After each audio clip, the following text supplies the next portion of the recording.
Uyalmaysanmi Allohdan? Shuncha ne'matni berib qo'ysa, namoz o'qimaysanmi? Shuncha in'omlarini behisob qilib ustingga to'kib qo'ygan, sochib qo'ygan bo'lsa, Allohga itoat qilmaysanmi? Allohdan uyalmaysanmi? Va kana fadlullohi alayka azima.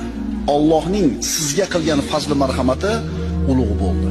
Qaytaramiz, inson har qancha urinmasin, Alloh bergan ne'matlardan birontasini Allohga qaytara olmaydi. Ha endi kimdir aytishi mumkin. Va Ibrohim allazi vaffa degan Qur'onda Alloh. Vafo qilgan Ibrohim deyapti Alloh. Vafo qilgan ekan u.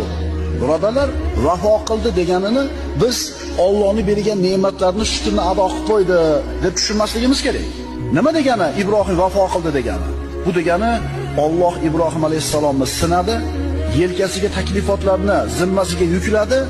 Bu ulug' payg'ambar zimmasidagi hamma narsani ado qildi. O'zini itoat qilaman degan ahdiga vafo qildi, buyruqlarni bajardi.